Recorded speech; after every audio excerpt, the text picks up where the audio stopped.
Tuo tarpu tu, kaip suprantu, apie nieką nepasakai.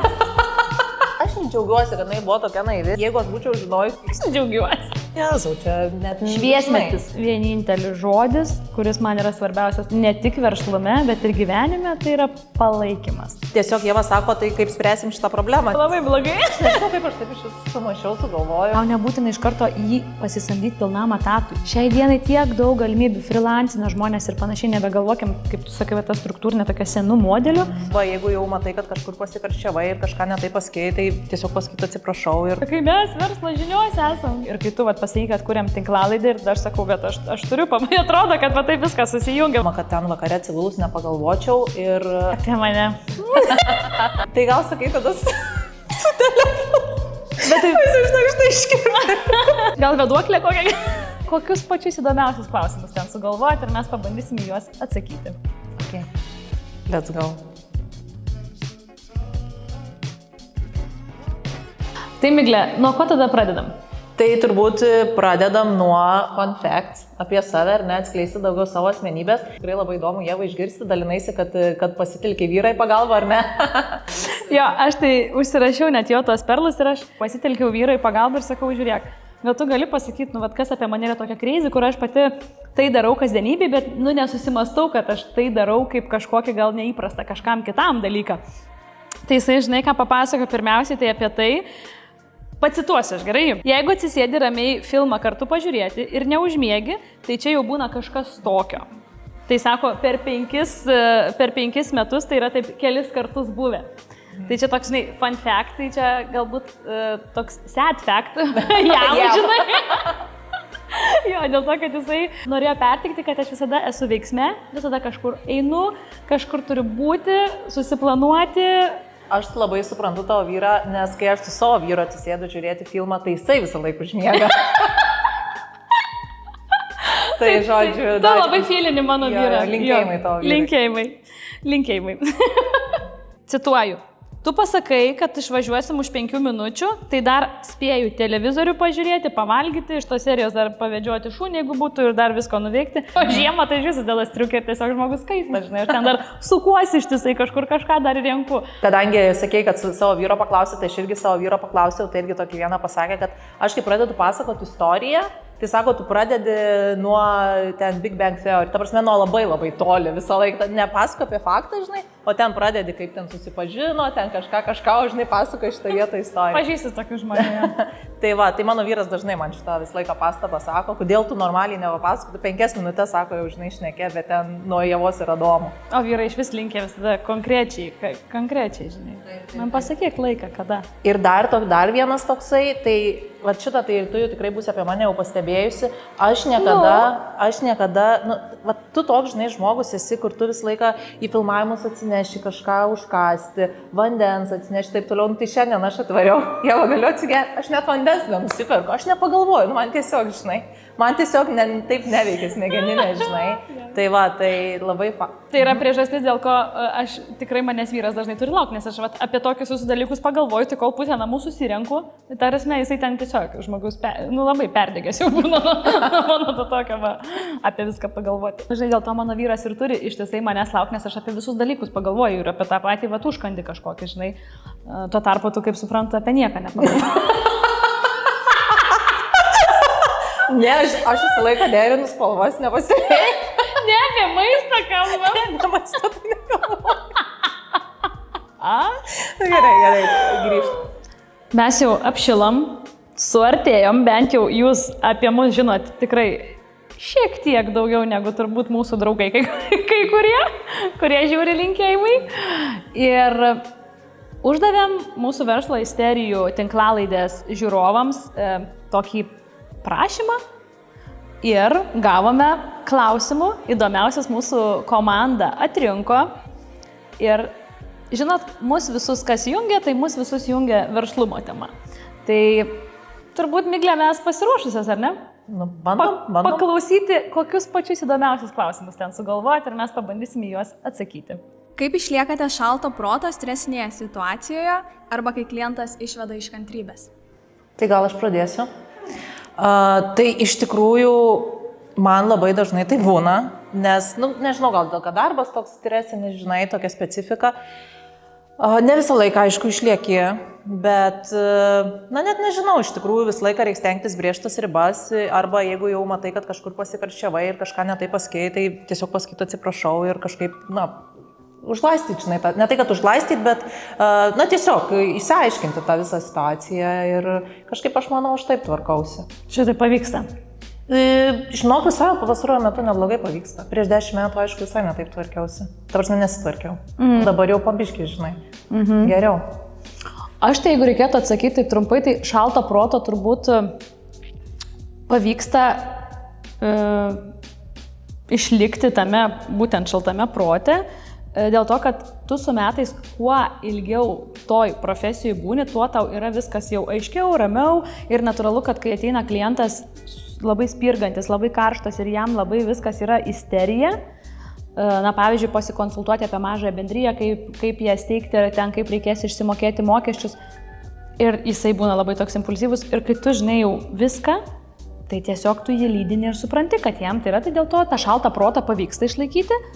O būna situacijų tokių, kurie nauji projektai, pavyzdžiui, kaip šis verslo isterijos, tai čia šitoje vietoje tai tikrai tiesiog daug naujų dalykų, todėl dažnai tenka irgi ir pergyventi, ir jaudintis, bet žinai, kas yra geriausiai?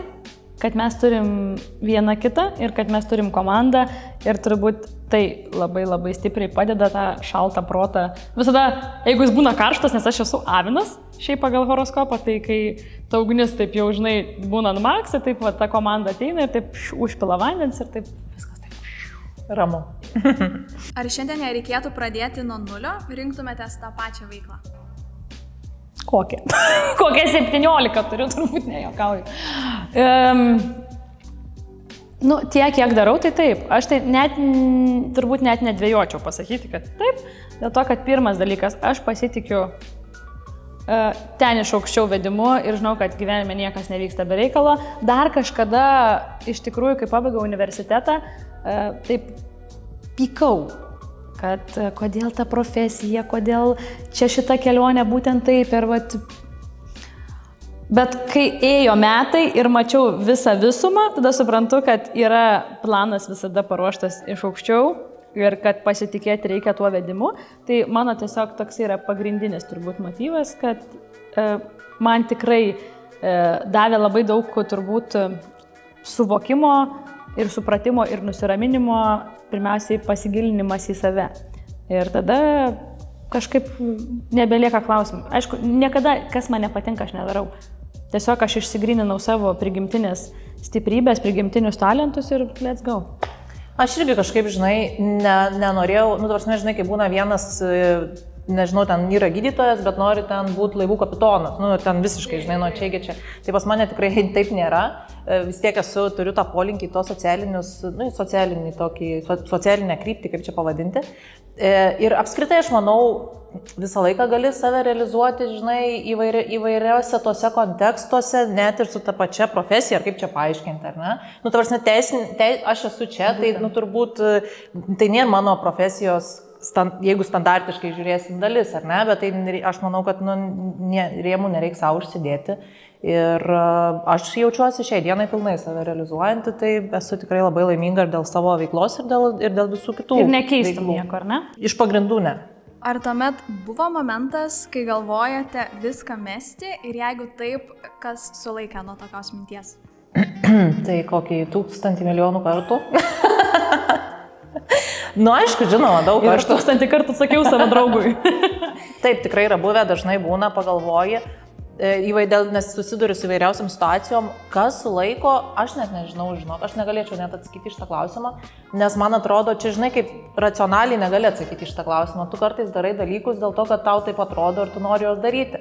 Aš čia, kadangi neseniai vyko šitas krepšinio čempionatas, kažkaip žiūrėjau varžybas ir aš kartais su tokiu filosofiniu užsigalvoju ir galvoju, taigi tie krepšininkai, aišku, čia buvo rinktinė, bet apskritai, kas ypač klubuose žaidžia ten NBA ir panašiai, taigi jie uždirba ten per keletą metų tiek pinigų, kad jiems visam gyvenimui gyvenimui realiai užtektų, ar ne, bet jie toliau eina ir žaidžia, tai reiškia, kad tai yra, aišku, gal... Užtektų visam gyvenimui, jeigu tokį nuobodų gyvenimą, kaip mes gyventume, bet, žinai, jie gyvena ten, žinai, biškai tokį įdomesnį gyvenimą. Bet aš ir, žinai, galvoju, nebūtinai apie juos, bet, ta prasme, tu vis tiek, tai kas, kad tu turi, aš noriu pasakyti, kad ne tik dėl pinigų dirbi ir tu tiesiog turi kažkaip save realizuoti ir tu kažką darai, kas tau patinka, ir tau neina paaiškinti, kodėl tu tą darai, žinai. Aš dabar pasidalinsiu, tai aš esu visiška tokia karšta košė ir mokausi iš tikrųjų šitam turbūt gyvenime vieno tokio labai svarbaus dalyko, kur man padeda aplinka, jūs visi žmonės ar ne, tai kantrybės. Tai aš labai daug kartų visada viską noriu mesti, jeigu nėra greitai rezultatų, bet sako dievulis, dievutė, kantriai, ramiai, po truputėlį, neskubėk. Ir viskas bus gerai. Tai šitoje kelionėje man tikrai turbūt labiausiai tai padeda žmonės visko taip nemesti ir dėl to, kad supranti, kad tu nebe vienas darai, kad tu turi ir tas palaikymas. Turbūt esminis žodis, apskritai, dėl ko aš tą tinklalaidę su tavim sutikau ir pradėjau kurti ir daryti, tai yra vienintelis žodis, kuris man yra svarbiausias, turbūt pasakysiu šiandien ne tik verslume, bet ir gyvenime, tai yra palaikymas. Ir tas žodis, jisai apima viską, kas yra susijęs su žmogiškaisiais daug toliau ištekliais. Ir sakau, mesti gali greitai, bet šito vietoje labai padeda tas žodis visada. Ir kai turi komandą, turi žmonės, tu tada tą prasmę kitą turi ir jau tada tas visas detalės, kurios, aš užsiplėskinti, aš tokia impulsyvi esu, reikia man dabar rezultatų, kažkaip jie tenais nueina į 2, 5, 10 planą, nes tu randi žmonės, kurie tave atjaučia, kurie supranta tavo vaibą ir jie žino, kad šitaip yra Ieva. Ir jie dėl to nesiparina ir kažkaip tavęs nesmerkia ir tada tu priemi ir save. Ir tada nebenori nieko ir ten mesti ar kažką daryti, tiesiog viską darai plauki. Jūs kaip abi būdamos savo smulkių verslų savininkės pasidalinkite, ar gali verslas sėkmingai augti, kabutėse be juodo darbo, ar visgi viskas nugula ant savininko pečių? Aš norėčiau tikėti, kad tikrai tai yra įmanoma, bet turbūt mažai smulkių verslų iš tikrųjų pavyksta, nes jie viską užkrauna savo pečių dažniausiai darydami verslą, žinai. Ir aš manau, kad tas mąstymas jį reikia keisti, ta prasme, kol jis nepasikeičia, tol ir bus tas juodas darbas, kol neišmoksi deleguoti ir panašiai. Taip. Ir kas yra čia turbūt svarbiausia, man irgi atsakant į tą klausimą, jeigu kiekvieną žmogų padėtum į jo rolę, į jo prigimtinius talentus, kuris tikrai turi gebėjimą, nes mes absoliučiai visi turim kažkokį talentą, kažkas kalbėti, kažkas eilės rašyti, kažkas filmuoti ar ne. Jeigu kiekvienas žmogus būtų savo stalčiukė, taip įdėtas, tai tikrai galėtų smulkus verslai puikiai ir greičiau augti, bet taip, ką mes padarom, mes neskiriam laiko strategavimui. Mes tiesiog įsijaučiam į tą žiūrkės rate vaidmenį dirbti, tada aš ir filmuoju, ir fotografuoju save, ir keliu turinį, ir klientam paslaugas teikiu, ir konsultuoju, ir rašau, ir visą tą.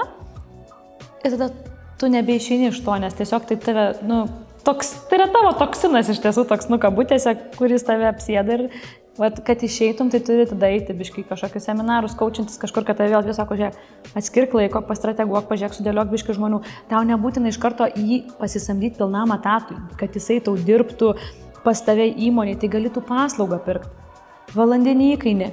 Šiai dienai tiek daug galimybių, freelancina žmonės ir panašiai, nebegalvokim, kaip tu sakai, ta struktūrinė tokia senų modelių, kad mums reikia įsidarbinti žmogų pas save į įmonę, ten pilnam etatui, mokėti minimumą, kas dabar yra virš 1000 eurų, ten 1038 ar ne. Nebereikia to ir tada po truputėlį svarbiausia susirasti tinkamus žmonės į stalčiuką ir važiuoti. Čia dar, žinai, priklauso, aišku, nuo verslo, bet taip, iš esmės... Čia toksai mano požiūris yra. Tai. Na ir pabaigai. Kaip atskiriate, kur baigėsi jūsų gyvenimas ir prasideda verslas, o gal jie visai nesiskiria? Nėra lengva taip atskirti, nežinau, bet aš tai iš savęs taip galėčiau pasidalinti. Nėra taip, kaip, tarkim, tu ten jeigu dirbi samdomą darbą ar ne, tai nesakau, kad visi samdomi darbai, bet iš esmės tu ateini ten tam tikrą valandą ir tu išeini ir tu tas problemas, tai tu tiesiog yra tavo darbas, kurį tu dirbi ir tu neneši to verslo problemų ant savo pečių. O kai tu neši visas tas problemas, tai tu negali uždaryti durų ir jas pamiršti. Aišku, aš mokausi, stengiuosi, žinai, bet tikrai neįmanoma, kad ten vakare atsigulus nepagalvočiau ir... Apie mane. Tai kažkaip, aš tai tikrai neturiu ko pasigirti šitoj sferoje. Žinok, aš irgi neturiu, bet aš nepasakyčiau, kad mane tai glumina ar kad aš esu nelaiminga. Tikrai šiai dienai mes abu ir aš turiu, pavyzdžiui, verslą ir mano vyras turi savo verslą, mes dirbam abu savo. Tai pas mus apskritai vakare guli, žinai, o tu buhalteriui parašai dokumentus rytoj nuveži, žinai. Tai žinai, nėra taip, kad yra verslas, taip, norisi kartais ateiti į ofisą, jeigu tu esi tą dieną darbe, fiziškai ofise, nuo 8, nuo 10, kokių pabūt, 4, 6, konkrečios valandos. Ir taip daug metų bandžiau daryti. Bet paskui aš supratau, kad ne mano modelis, net ne mano būdų ir charakteriui, ta prasme, tai daryti, nes man taip niekada neišeina. O jeigu neišeina, tai koks yra atsakymas? Kad neturi tai būti, nereikia čia bandyti įtaikytis į kažkieno rėmus, kaip kiti taip gyvena. Gal norėčiau aš tai, bet neišeina. Ir jeigu neišeina, tai okei, mes pasirinkom tokį kelią. Aišku, kad jeigu jis mums nepatiktų arba ten būtų per sunkus, mes gyventume kažkaip kitaip. Tai aš iš tikrųjų turbūt šiai dienai neturiu ribų ir nėra nubrėžta, kad kur mano darbas, kur asmeninis gyvenimas. Bet šitam gyvenime etape tiesiog man patinka taip. Tiesiog taip yra. Tai geriausią dalį palikom pabaigai. Norim papasakoti truputėlį plačiau apskritai apie šitą tinklalaidę, apie jos gal užkulisius, ar ne, apie tą gimimo tą istoriją, ar apie brendo sukūrimo istoriją. Pati ta pradžia gal gimė mano galvoje kaip tinklalaidė, kaip idėja, nes aš jau tikrai senokai norėjau turėti tinklalaidę, kadangi vedu socialinius tinklus, norėjau komunikuoti būtent ir kitose platformose ir žinau, kad tikrai nenoriu daryti to pačio, ką darau, tarkim, ten Instagram'e ir Facebook'e. Ir žinodama tai, supratau, kad viena irgi nenoriu to daryti, nes noriu turėti visai kitokią koncepciją ar panašiai.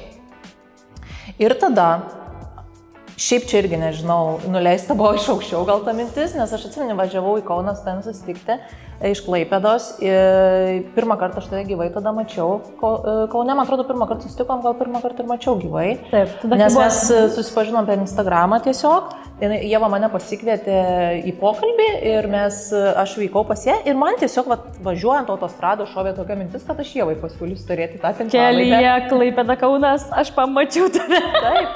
Ir Ieva sakė, gerai, darom. 17 veikla, važiuojam.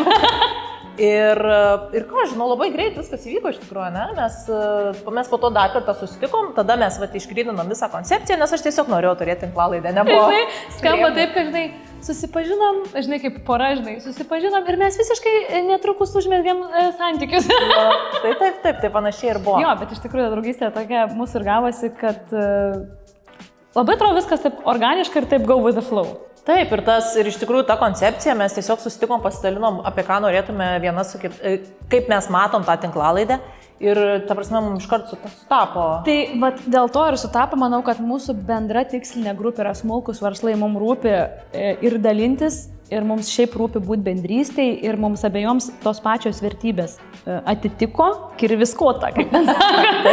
Jo, ir labai labai dėl to buvo džiugu, kad tiesiog mes sėdėm vieną, taip. Aš iš tikrųjų dar ir tavęs norėčiau paklausti, nes dėl pačio pavadinimo, tai čia buvo Ievos sugalvota idėja verslo isterijų pavadinimas, tai tu truputėlį papasakok, nes aš iš tikrųjų pati net nežinau, nes tu tik sakei, kad aš jau seniai turėjau užantį, tą sugalvojus, bet man niekur nei per vieno projekto neprilipdavo tas pavadinimas. Taip. Tai jo, tai kažkaip, kai savo įmonę I Know atidariau tą brandą, ar ne, kažkaip taip irgi išsibrainstorminau, išsigryninau, kažkaip tiek daug būdavo tų situacijų, kai rašydavau tos ES projektus ir klientai gaudavo tas paramas, tų tokių tikrai istorijų per brūkšnelį, isterijų, kur ten, žinai, žmogus ten gauna pinigus.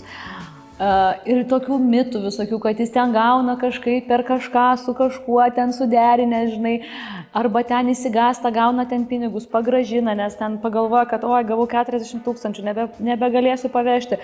Ir tarsi tokios isterijos ištikdavo, aš ten pati bandžiau, atsimenu, kelis nufilmuoti tokius neva juokučius, žinai, reelsus, kur ten truputį tokio buitinio prieskonio. Ir buvau net ir užvadinus pas save socialinės tinkluose, atsimenu, kad verslo isterija. Ir kažkaip taip vieną padariau ten ar kelias tos reelsus. Ir tas pavadinimas kažkaip aš jį vis turėjau. Mes toks atrodė išskirtinis, bet niekur nebuvo jo galima pritaikyti. Tai tiesiog taip ir gulėjo mano galvoje. Ir kai tu pasakai, kad kuriam tinklalaidę ir aš sakau, kad aš turiu pavadinimą, atrodo, kad taip viskas susijungia, kaip sakau, tuos stalčiukus. Ir tas, ko aš turiu pavadinimą verslo isterijas. Ir tada paprašėm Žanetos, kad jinai išpildytų. Tai čia dar kita yra istorija, kai ji paėmė ir perteikė tai vizualiai tobulai gražiai. Va šitaip. Tai čia dar ir esam dėkingi šitam tobulo pavadinimo inkorporavime į tobulą Medvilnę mūsų partneriams visvi. Tai linkėjimai. Ir iš tiesų, jeigu taip grįžtam prie pradžios, tai turbūt taip ir buvo su to pavadinimu. Vėlgi, atitiko Kirviskopą? Tai ir aš tai labai aiškiai atsimenu, kai dar nebuvo net vienas epizodas išėjęs ir jau turėjom tą brandbuką, kur Žaneta sukūrė ir aš aišku kaip teisininkė tikrai negalėjau daryti tos klaidos ir neregistruoti to pavadinimo, ką daugumas smulkių verslų daro ar neužregistruoja, neregistruoja ir po to turi daug problemų. Ir atsimeni, kai padavėm paraišką, taigi Verslo žinios paskelbė, kad yra vienas iš įdomiausių pavadinimų tą mėnesį, kur pateikė paraiškas registruoti. Taip, Miglė, ir mūsų viena iš tinklalaidės žiūrovių atsiuntė screenshotą, ekrano kopiją ir sako, žiūrėk, Ieva, jūs esat Verslo žinios ir apibrėžė tą verslo isterijos pavadinimą. Aš iš pradžių nesupratau, kas čia vyko, tau siunčiu ir tu sakai, mes Verslo žinios esam. Taip, man atrodo, mes jau buvom susikūrę socialinius tinklus ir kaip tik turėjo epizodą jau pradėti eiti ir jau buvo pirmieji tie mūsų sekėjai ir taip. Taip. Ar žinojot, kad kai mes su Migle nusprendėm, kad tas verslo isterijas visgi darysim, tą tinklalaidę, užsimotivavom, pavadinimas viskas per sviestą. Tik vienas toks, mes realiai neįsivaizdavom, kas mūsų laukia apie tai, kas va čia dabar ir jūs niekas irgi nematot, tai yra visi filmavimai, montavimai ir taip toliau. Tai Miglė sugalvojo tokią unikalią. Gal tada pat ir pasisakyk, Miglė, kokią tu unikalią idėją buvai sugalvojęs. Kad nepaimtų tą svetimą gėdą, kalbant. Aš tik pritarsiu. Ne, iš tikrųjų mes sugalvojom tą tinklalaidę ir kadangi mes esame šią dieną gyvenam skirtingose miestuose, tiesiog Ieva sako, tai kaip spręsim šitą problemą, nes, okei, viskas gerai, bet ta prasme, kaip mes filmuosim ir panašiai. Ir aš sakau, tai per Zoomą galim filmuoti. Dabar žinokit, už kadro matau, kad Žaneta tiesiog leipsta juokais. Ai, tu Žaneta nežinojai šito? Tai labai buvo toks, iš tikrųjų, buvo labai blogai. Aš nežinau, kaip aš taip sumaišiau, sugalvojau ir... Tiesiog dėl to, kad, žinai, tau nereikėtų važiuoti Kauną, man nereikėtų važiuoti Klaipėdą. Mes apskritai, kadangi esam tokio, žinai, manau, iš tų verslų tu teisininkė, aš ten irgi su verslais ar ne strateguojam, ten atidarinėjam įmonės projektus, rašom. Žinai, tai ką, tokie kompiuterių žmogeliukai, tai ekraną tik tai matom, žinai, tai ką, tai nuotoliu. Jeigu nuotoliu, tai ką, aš sakau, žinai, dar pamenu, aš tau sakau, žinok, jo, aš esu ten porą įrašinėjus per Zoomą, įrašų ten. Ir tu tai sakai, tai jo, tai ką, susigalvosim temelės, ten viską susiskambinsim, susifilmuosim ir YouTube, netingai. Bet po to tu atsimeni kažkaip sakai, čia irgi kitas, tu sakai, žinai... Gal veduoklė kokia? Sakai, gal per tą Zoomą, jau biški nelabai, tai gal sakai tada su telefonu. Aš štai iškirti. Ir mūsų 2 pirmas laidas buvo su telefonu. Tai ko tu jokiesi, viskas normaliai, 16 iPhone'as gerai filmuoja. Gali tarp kitko nueit pirmas laidas pasižiūrėti, jos nėra labai tokios tobulas, bet nuo kažko pradėjom. Net apsiverkiai iš jo. Ne, iš tikrųjų tikrai ta pradžia. Ir aš džiaugiuosi, kad jinai buvo tokia naivi, nes jeigu aš būčiau žinojus, kiek čia visko reikia ir įrenginių, ir žmonių, ir komandos, ir taip toliau, tai aš turbūt net galvočiau, o Jėzau, čia net, žinai. Jo, galvočiau, čia kol mes viską padarysim, kaip ir visada. Dažniausiai, kur tu esi, jeigu tu atsuktum laiką atgal, tai ir gerai, žinai, tas toksai naivus požiūris buvo, sprendėm problemas eigoje visas. Oi, o kiek dar turbūt laukia? Taip, sprendžiam, gal tikslesnis žodis, tai... Tai sakai, net nebūtum pradėjus, ne? Nežinau, tiesiog, žinai. Malonu. O tu būtum? Žinai, Ieva, kur avantūros ten Ieva? Ir turbūt rezumuojant, norėtųsi pasakyti, kad nebijokite parašyti mums ir papasakoti savo verslo isteriją. Dėl to, kad mes augti galim iš tiesų turbūt tik tai vieni kitus palaikydami, vieni kitus išgirsdami, nes jeigu mes nežinosim šitos istorijos, tarkim jūsų kažkokios, negalėsim jos galbūt perduoti kitiem, perleisti per savo patirtį ir parodyti, kad yra tų išeičių daug, tik reikia kalbėtis. Labai yra svarbu kalbėtis, labai yra svarbu palaikyti ir labai yra svarbu strateguoti. Komentaruose rašykite verslo isterijos ir pasidalinkite tomis baisiomis, tomis negeromis, tomis sudėtingomis situacijomis, kada jums tikrai būna labai sunku. Žinokite, kad jūs esate ne vieni. Taip pat, jeigu jums patiko šis mūsų epizodas, pasidalinkite su draugais ar kolegomis, kuriems taip pat tai gali būti naudinga ir nepamirškite prenumeruoti mūsų kanalą. Nu tai va, tai žinokit, kad Lietuva stovi ant smulkaus verslo pečių ir dalintis ne tik, kad verta, bet reikia.